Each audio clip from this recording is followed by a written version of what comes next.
From the School of Journalism and Mass Communication at the University of North Carolina at Chapel Hill, this is Carolina Week.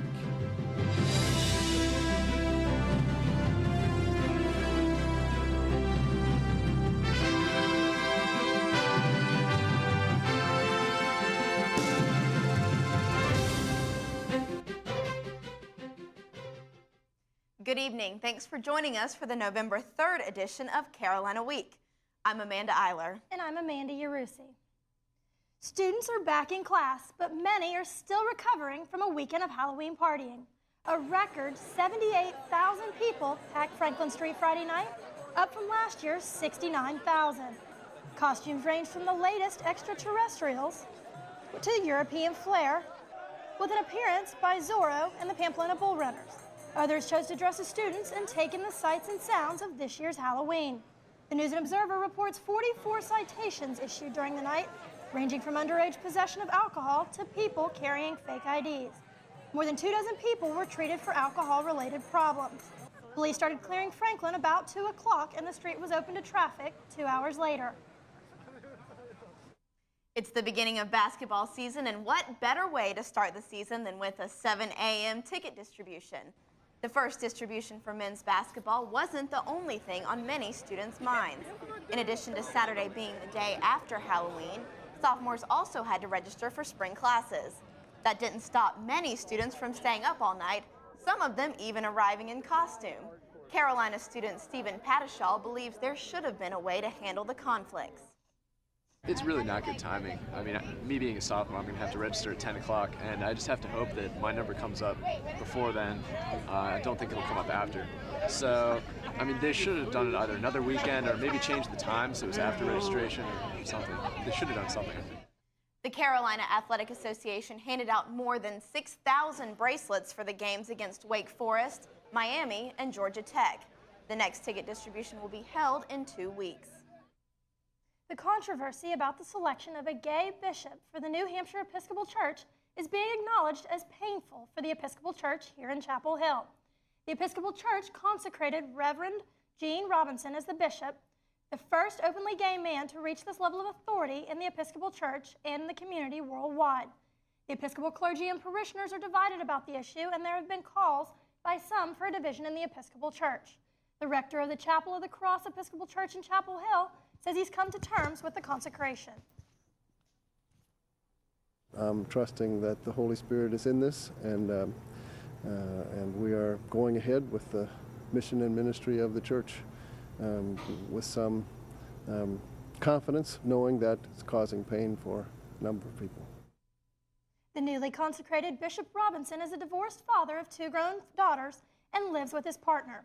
The Archbishop of Canterbury warned that the new bishop would likely not be welcome in many provinces in the worldwide Episcopal Church, known as Anglican Communion.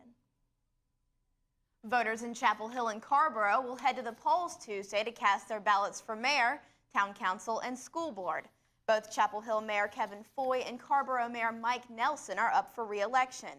Each is up against a write-in opponent. 12 candidates are vying for 4 town council seats, and there are 4 seats to fill on the 7-member school board. Chapel Hill voters will also determine the fate of a $29 million bond referendum to fund town construction and projects. Polls are open from 6:30 a.m. to 7:30 p.m. Students, you don't have to leave campus to cast your vote. Just head to Moorhead Planetarium. When he's not writing books or publishing his independent leftist newsletter, America's most popular populist speaks at college campuses.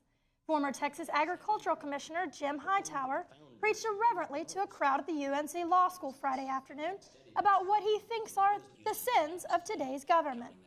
His catchphrases like, "Never have so few done so much for so few," had some in the crowd laughing out loud.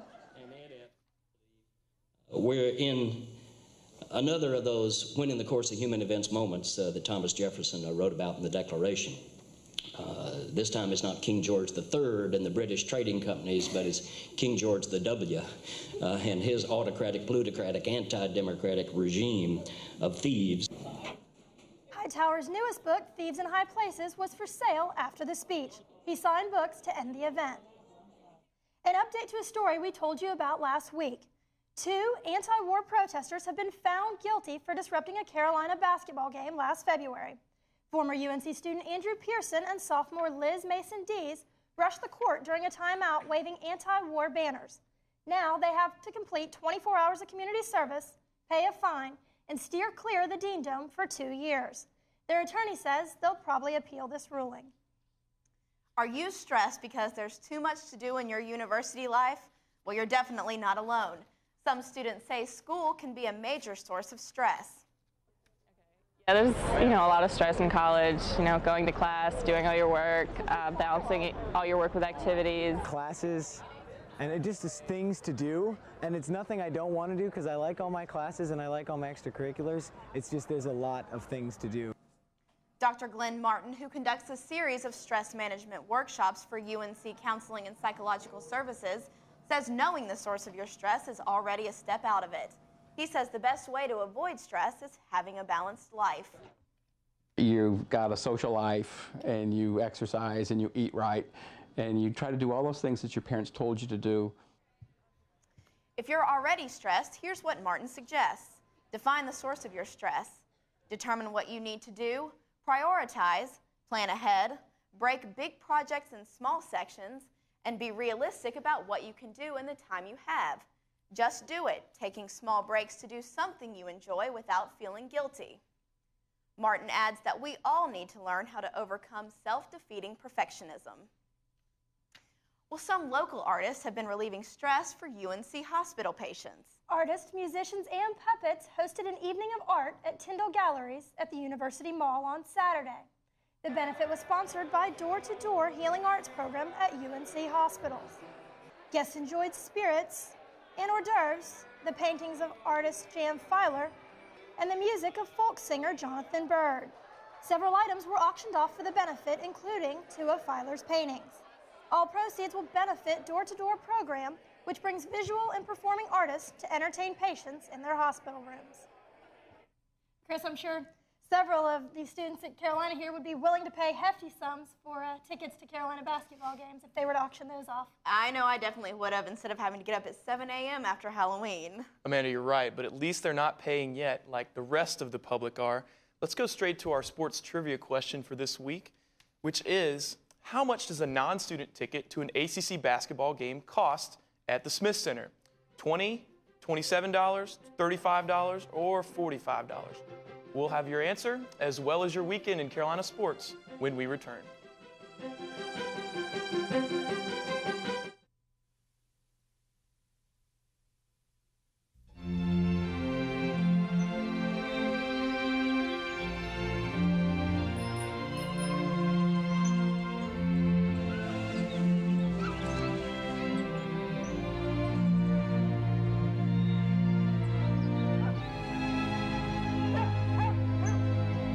La evasión racial es ilegal. Si usted piensa haber sido una víctima, llame al National Fair Housing Alliance. Contestaremos su llamada en 24 horas y lo ayudaremos a tomar medidas.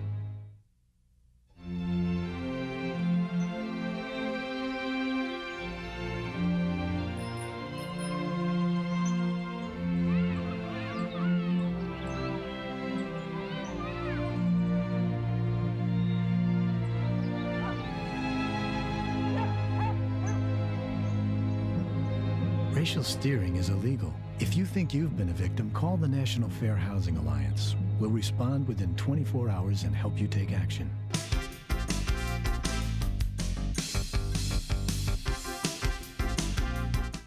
Welcome back to Carolina Week Sports. Even though Franklin Street was bursting with people on Halloween, the place to be was Fetzer Field, where the women's soccer team played a few tricks on the visiting Seminoles. The undefeated Tar Heels started out strong, slamming shot after shot well into the first half, but ran into FSU's brick wall. Goalkeeper Joy McKenzie made 8 saves to keep the Heels scoreless into the second half. But in the 67th minute, a long ball here by Kat Reddick, an assist by Lindsay Tarpley, and junior Mary McDowell sneaks this one through to get the only goal of the game. The Heels outshot the Seminoles 23-4, but got only the 1 goal.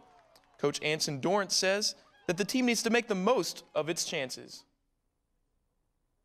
Watching today's game, we have to finish better. We created more chances than we have in a lot of games and just didn't finish them. So we've got to work on our final passing a bit, watching today's game, and our strike on goal. So those are two elements that we can afford to improve in order for us to have a good postseason. Number 1 ranked Carolina heads to Cary on Wednesday as the top seed in the ACC tournament. The Lady Heels will face the number 8 seed, North Carolina State, at 5:30 on Wednesday. It's been a disappointing season for the Carolina football team, but one senior is standing out for his performance this season. Offensive lineman and team co-captain Jeb Terry has been selected to the 2003 Senior Bowl for anchoring the Tar Heel line. In Carolina's loss to Clemson, number 77, Terry, helped clear the way to the Tar Heels' best rushing day in 9 seasons with 287 yards on the ground. The Senior Bowl will be played January 24th in Mobile, Alabama. Terry looked to continue his stellar play as the Tar Heels take on Maryland on Saturday. Carolina takes a 21-14 lead into the second quarter, but after that, it's all Maryland.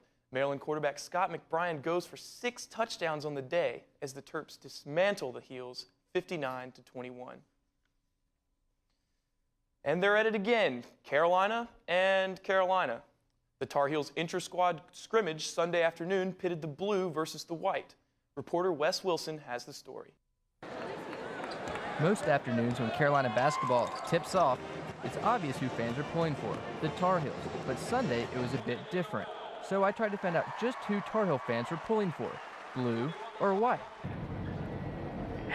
I don't really know. Let me see, I'm friends with Rashawn, so whatever team he's on, I hope they win. Well, that doesn't help. Neither Rashad McCants nor Damian Grant played because of injuries, so the verdict was still out on who fans were pulling for. I'll have to go for the blue today, I think. I'm really rooting for blue today. So blue it is. But why? History? Dunking ability? I like Carolina. I like the color blue better than white. Well, you know, I always am a little bit more along the blue. That's a good color. Maybe we can call that history.